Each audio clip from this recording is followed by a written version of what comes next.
အသင်းတော်ဆိုတဲ့ခရစ်တော်ရဲ့ကိုယ်ခန္ဓာထဲမှာကျွန်တော်တို့ပါဝင်လာကြတဲ့အခါကျွန်တော်တို့ဒီလွတ်တော်အိုးများဖြစ်ပါစေ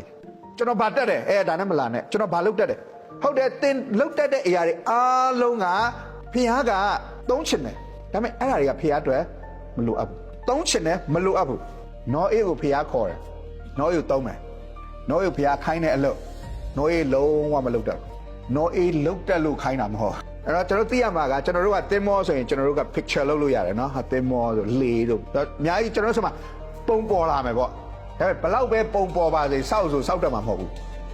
ဒါပေမဲ့နော်အေးကပုံဖော်စရာပုံရိပ်တောင်မရှိဘူးသင်္ဘောစောက်ဆိုအဲ့ဒါဘာကြီးလဲပေါ့ဒီပစ္စည်းကဘာမှန်းတော့မသိဘူးစောက်ဖို့မပြောနဲ့ဒါပေမဲ့ဖေကဒါလို့ဆိုဟုတ်ကဲ့တယ်ပြီးတော့အဲ့ဘာလဲနော်အေးဟာဖေဖဲချင်တာ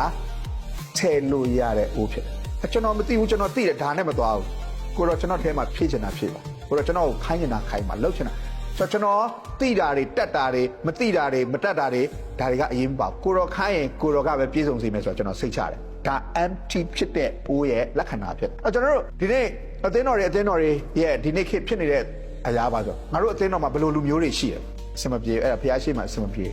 ငါတို့အသင်းတော်မှာဘယ်လောက်ထိတော်တဲ့တရားဟောဆရာတွေရှိတယ်ငါတို့အသင်းတော်မှာဘယ်လောက်ထိတော်တဲ့ worship leader တွေရှိတယ်ငါတို့အသင်းတော်မှာဘယ်လောက်ထိတော်တဲ့ musician တွေရှိတယ်အဲ့ဒါတွေကိုဖျားကကြည့်ပြီးတော့မှဟာကောင်းလိုက်တာငါလိုချင်တဲ့အသင်းတော်ကဒီပုံစံပဲဆိုတာမျိုးမရှိဘူးဖျားပါရှာနေလဲအိုးအလွတ်တွေရှာနေအာမင်ယေရှုခရစ်တော်ကသူ့ရဲ့ mission လုပ်ဖို့နေကြီးပေါ်မှာဟလားလူရွေးတဲ့အခါကျဟုတ်ဖျားကြောင့်သွားမရွေးဘူးပြိမှန်တော့သွားရွေးတာမဟုတ်သွားလိုက်တော့ဟိုဂါလိလဲကန်ဆတ်သွားလိုက်တငါးတွေခေါ်လိုက်အခွန်ကန်စီသွားလိုက်ခေါ်လိုက်နဲ့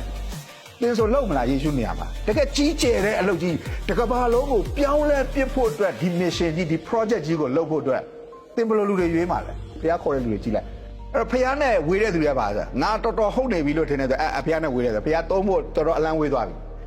သူကကဘာကျော်တရားဟောဆရာလည်းဖြစ်နေမယ်အဲ့ဒါနဲ့ပဲဘုရားသုံးနေတယ်လို့မထင်နဲ့စာတန်သုံးနေတယ်လည်းဖြစ်နေမယ်